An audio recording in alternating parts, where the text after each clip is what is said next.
মুসলমান কেন নামাজ পড়বা না? কাফেরের সঙ্গে মুমিনের পার্থক্য হলো নামাজ।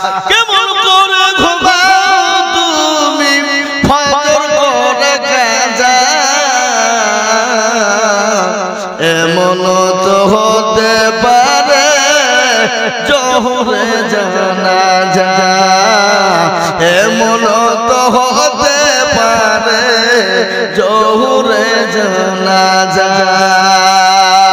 মুসলিম হয় না জন্ম নিলে মুসলমানের ঘরে, কাফের মুমিন পার্থক্য হয় নামাজের উপরে।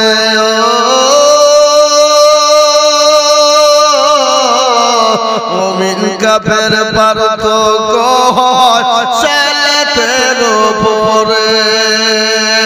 কেমন করে ঘুমাও তুমি ফজর করে কাজা,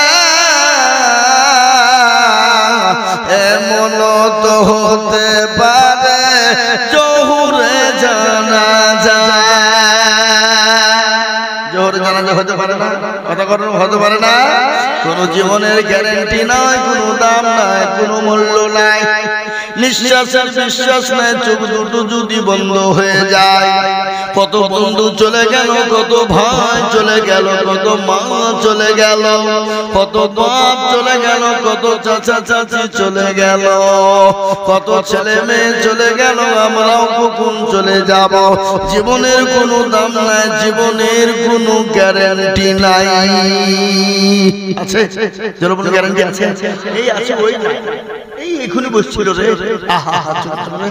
হয় না, হয় না, বলেন তো বাবা। কিছুদিন আগে আমাদের ভারতবর্ষের জমিনে একটা দুর্ঘটনা ঘটেছে, শুনেছেন? প্লেন দুর্ঘটনা শুনেননি? ঈদের ছুটিতে বাড়ি এসেছিল, ঈদ করে আরাম করে লন্ডন ফিরে যাচ্ছিল। 243 জন মানুষ, তারা কেউ কোনদিন ভাবেনি প্লেন দুর্ঘটনায় মারা যাব। কি গো, কেউ ভেবেছিল? যদি কেউ জানতো জীবনও প্লেনে চড়তো না। এ বাবা, আল্লাহ তাদেরকে দুনিয়া থেকে নিয়ে নিল 242 জন মানুষ, তরতাজা মানুষ বাড়ি ঘর ছেড়ে চলে গেল। খালি ওটাই সীমাবদ্ধ নয়, ও মুসলমান, আপনি কালকে, আমি কালকে চলে যাব। কখন চলে যাব জীবনের কোনো গ্যারান্টি না, জীবনের কোনো মূল্য না। কেন? আল্লাহ নবী, বিশ্ব নবী, দয়ার নবী বলে গেছে, আমার যদি একবার জানতো কবর কোন জায়গা, মানুষ মরে গেলে জীবনেও কোনদিন কবরে রাখতো না। কবর বড় ভয়ঙ্কর, কবর বড় কঠিন, কবর বড় কঠিন রে বাবা। ওই কবর থেকে যদি বাঁচতে চাও, ওই কবর থেকে যদি লাভ করতে চাও, ওই কবর থেকে যদি জীবনকে উৎসর্গ বানাতে চাও, ওই কবর থেকে যদি কবরে শান্তি পেতে চাও, দুনিয়ার জমিনে আল্লাহর নামাজ হুকুমকে, নামাজকে আঁকড়ে ধরো। আল্লাহর নবী, বিশ্ব নবী দুনিয়া থেকে যেদিন বিদায় হয়ে যাবে, প্রচন্ড বুকে ব্যথা, মাথায় যন্ত্রণা, দয়ার নবী তিনি সহ্য করতে পারেন না। শোনেন ভালো করে, হযরত জিবরিল আলাইহিস সালাম আল্লাহর নবীর কাছে আসলেন, বলে, ইয়া রাসূলুল্লাহ, আপনি কেমন আছেন? নবী বললেন, আমি মোটেও ভালো না। আমল চলে গেলেন, গিয়ে আসার পরে বললেন, নবী গো, আপনি কেমন আছেন? বলে, আমি মোটেও ভালো না। আবার পরের দিন আল্লাহর রাসূলের কাছে এলেন, আসার পরে বললেন, আসসালামু আলাইকুম ইয়া রাসূলুল্লাহ। ওগো নবী, আপনি কেমন আছেন? একটু দয়া করে মেহেরবানি করে একটু বলবেন। আল্লাহর নবী বললেন, ওয়ালাইকুম আসসালাম ইয়া আখি জিবরাইল। বলে, জিবরাইল রে, আমি নবী ভালো না, আমার বুকে বড় যন্ত্রণা, ব্যথা, মাথা, আমি বড় কষ্ট পাই। আমার নবীকে বললেন, নবী গো, আজকে আপনার কাছে নতুন একজন ফেরেশতা এনেছে গো নবী, যে ফেরেশতা জীবনও কোনদিন কারো কাছে অনুমতি নেয় না, নবী কোনদিন কারো কাছে অনুমতি নেয় না।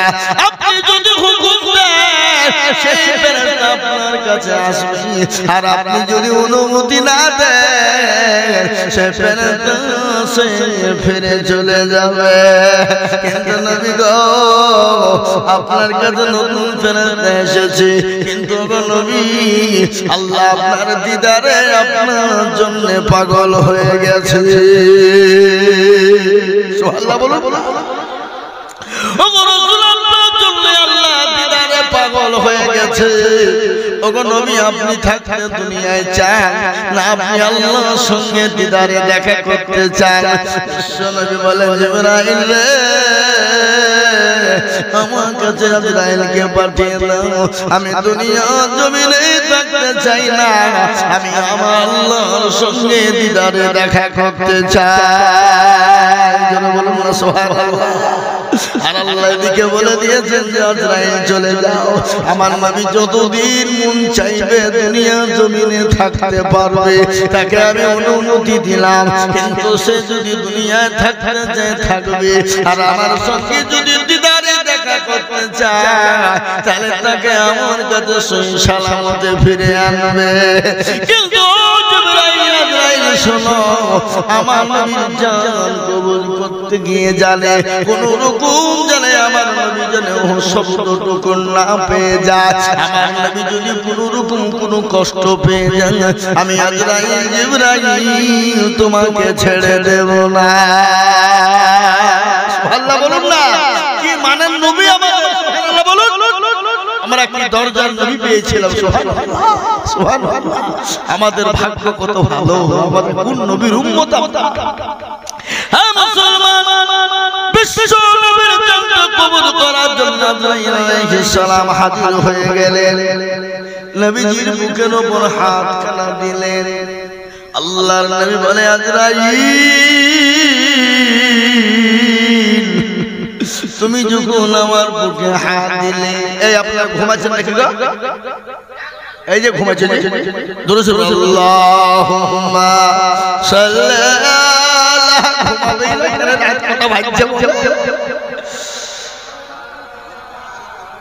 আলা সাইয়্যিদিনা মাওলানা মুহাম্মদ আমাদেরকে পারবেন না আপনারা পারবেন আমরা তো প্রতিদিনের কাজ রাত্রি 12টা কোনদিন আমরা রাত্রিকে 2টা সময় যাই বলে ফজর পর্যন্ত কি বুঝলেন মানে আমাদের সারা রাতি এই কাজ হ্যাঁ মুসলমান দরুদ বিশ্ব নবীর বুকের উপর হযরত আজরাইল আলাইহিস সালাম যখন হাতটা দিলেন নবীজি বললেন আজরাইল তুমি আমার বুকের উপর হাত দিয়েছো নাকি আমি মনে হয় আমি নবী আমার বুকের উপর উহুদ পাহাড়টা এসে যেন আমার হাত বুকের উপর চেপে ধরেছে ওগো আজরাইল আমি নবী যদি এত কষ্ট পাই বলো আমার উম্মতির কি কত বড় কষ্ট হবে বিশ্ব নবীকে বললেন নবী গো যারা মুমিন হবে মুত্তাকিন হবে পরহেজগার হবে দিনদার ইমানদার কলমাওয়ালা হবে ওগো নবী ছোট বাচ্চা এই জালসা শুনতে শুনতে বাহাত হবে হাই হাই হাই হাই বুঝা যা রে বোঝায় না রে তারে বোঝায় কে আর না বুঝা যে হু করে তাকে ভূতে ধরেছে খালি না বুঝে হুম বললে মুসলমান দরুদ আল্লাহ বলা ভালো করে কান করে মনোযোগ দিয়ে শুনবেন মনোযোগ দেন আমার দিকে কথাটা উল্টো পাল্টা করে না হয়ে যায় মনোযোগ দিয়ে শুনবেন বাবারা আমার বাপজিরা আমার ভাইরা মায়েরা আল্লাহর নবী বললেন আজরাইল আমি নবী যদি বুকের উপর উহুদ পাহাড় যদি নেমে যায় বলো আমার উম্মতির কি না কষ্ট হবে নবীকে বললেন নবী গো ছোট বাচ্চা যেমন মায়ের কোলে বসে মায়ের স্তনে মুখ লাগিয়ে দিয়ে দুধ খেতে খেতে ঘুমিয়ে যায় বাচ্চা যেমন টের পায় না বুঝতে আসতে পারে না। ওগো নবী যারা মুমিন হবে, মুত্তাকিন পরহেজগার দিনদার নামাজি হবে, ওগো নবী তাদের যখন জানটা কবুল করা হবে তারা কোনো রকম ভাবে তারা বুঝতে পারবে না। বলুন সুবহানাল্লাহ।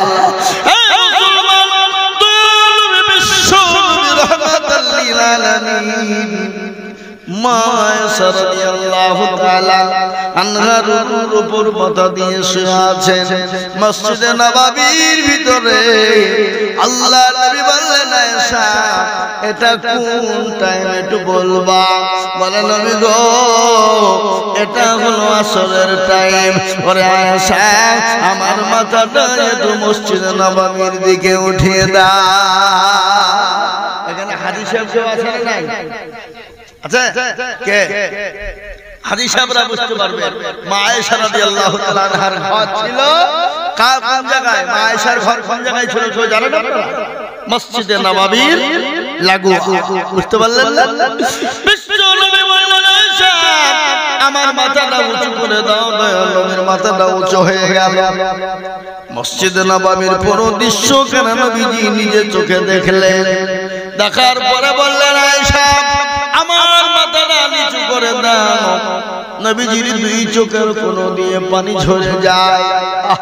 কি দয়ার নবী, মায়ার নবী, বিশ্ব নবী রাহমাতাল লিল আলামিন। আল্লাহ কোরআনে পাকের মধ্যে বললেন, ওয়া মা আরসালনাকা ইল্লা রাহমাতাল লিল আলামিন। আমার আল্লাহ আমার নবীকে দুনিয়া জমিনে রাহমাতুল লিল আলামিন করে বানাইলে এত সুন্দর নবী করে বানিয়েছে যা কাউকে বানাই না এবং কিয়ামত পর্যন্ত কোনদিন বানাবে না। বুঝতে পারলেন না নবীর আখলাক কত সুন্দর? জি, কোরআন বললেন, ইন্নাকা লালা খুলুকিল আযীম। আমার নবীর চরিত্র সব থেকে ভালো। আমার নবীর আখলাক এত সুন্দর, এত ভালো, পৃথিবীর জমিনে এরকম চরিত্রবান কেউ হয় না এবং কিয়ামত পর্যন্ত আর হবে না। জোরে বল হবে। ওই নবীকে কেউ যদি গালি দেয়, ওই নবীকে কেউ নিয়ে যদি কটু কথা বলে, ওই নবীকে নিয়ে যদি কেউ খারাপ মন্তব্য করে, আমরা মুসলমান একদিন রক্ত থাকতে আমরা ছেড়ে দেব না। দেব? যারা বলুন ছেড়ে দেব, কখনোই ছেড়ে দেব না। আল্লাহ বিশ্ব নবীর বিবি মা আয়েশা বললেন, আয়েশা আমার মাথাটা তুমি নিচু করে দাও।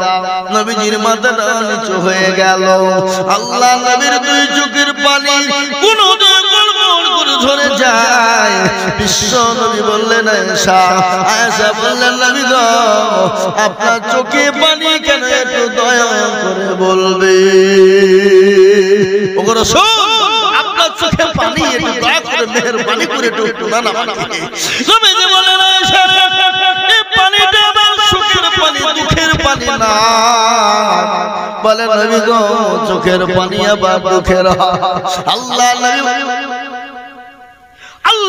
বিশ্ব নবী বললেন, ও আয়েশা এই চোখের পানি কেন তুমি আমার জানো? এই চোখের পানি আজ আমার সুখের পানি, দুঃখের না। আয়েশা বললেন, নবী গো চোখের পানি আবার দুঃখ সুখের হয় নাকি?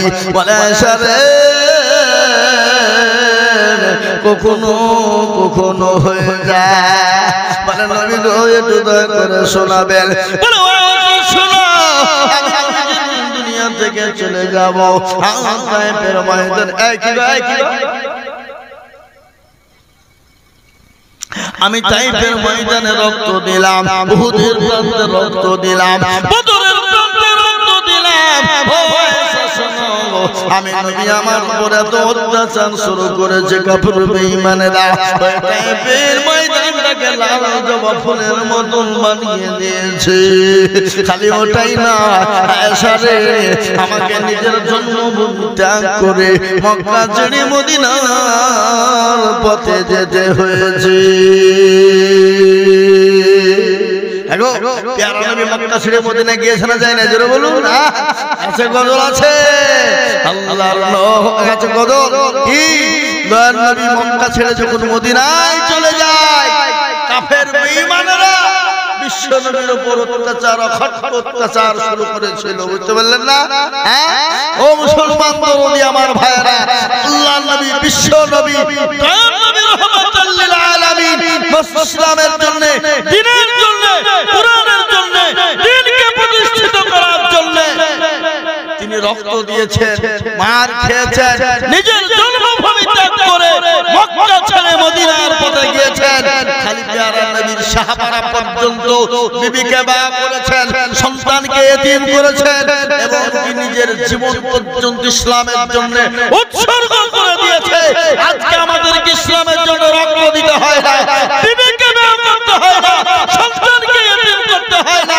আজকে আমাদেরকে রক্ত দিতে হয় না আমাদের জীবন দিয়ে দিতে হয় না এই মুসলমান দরদি আজকে আমাদেরকে অর্থ দিয়ে আল্লাহর দ্বীনকে টিকিয়ে রাখার জন্য ইসলামকে টিকিয়ে রাখার জন্য মসজিদ মাদ্রাসা কোরআন মারকাজ খানকাকে টিকিয়ে রাখার কর্তব্য এবং দায়িত্ব হলো আজকে আমাদের মুসলমান দরদি আজকে আপনারা জানেন ভারতবর্ষের জমিনে আমাদের দেশের কেন্দ্রীয় সরকার নরেন্দ্র মোদীজি অমিত শাহকে তারা চাইছে মুসলমানদের মসজিদ কেড়ে নিব মাদ্রাসা কেড়ে নিব মারকাজ কেড়ে নিব মক্তব কেড়ে নিব খানকা কেড়ে নিব বিভিন্ন জায়গা কেড়ে নিব এবং ঈদগাহ স্থান কেড়ে নিতে চাইছে কিন্তু আমরা মুসলমানরা এক বিন্দু রক্ত থাকতে আমরা এই ভারতবর্ষের 1 ইঞ্চি জমি আমরা কেন্দ্রীয় সরকারকে দেব না একটু হাতটা তুলে দিয়ে বলুন ইনশাআল্লাহ চিল্লিয়ে বলুন ইনশাআল্লাহ আমি আপনাদেরকে শোনাই অনেকে তুলল না এরা মনে করছে যে হাত তুলতে বলছে তার মানে এর বিপদ এই যে তুলল সে জিতল যে তুলল না কি হলো হেরে গেল কি বললাম আপনারা হেরে গেল বলুন না আপনাদের বাড়িতে বদনা নাই বদনা আচ্ছা চালাক মা বদনাই করে পানি নিয়ে মাঠে গেছে কি করতে ও পায়খানা করে পানি খরচ করতে গিয়ে দেখছে বদনা ফুটু পানি সব পড়ে গেছে ওই যে আরে কালকে আজিজুল হক আইলো তাই ঠকাইতে পারলো না আরে বদনা তুই ঠকিয়ে ফেললি দাঁড়া কালকে কি করে ঠকাই আমি দেখবো ও আবার তারপর দিন বদনা করে পানি নিয়ে যে বলছে আজকে আগে পানি খরচ করবো তারপরে পায়খানা খেয়ে তো দেখি কি করে ঠকাস এ বাবা আজ ঠকলো না ঠকলো জোরে কর আজ ঠকলো তো যারা হাতটা তুললো তারা জিতলো আর যারা তুললো না তারা হেরে গেল তারা মনে করছে কেউ দেখতে পাবে না যেটা কেউ দেখে না সেটা দেখে কে যেটা কেউ জানে না সেটা জানে কে যেটা কেউ বুঝে না সেটা বুঝে কে সবাই বলে আমি ভালো আমি জানি কি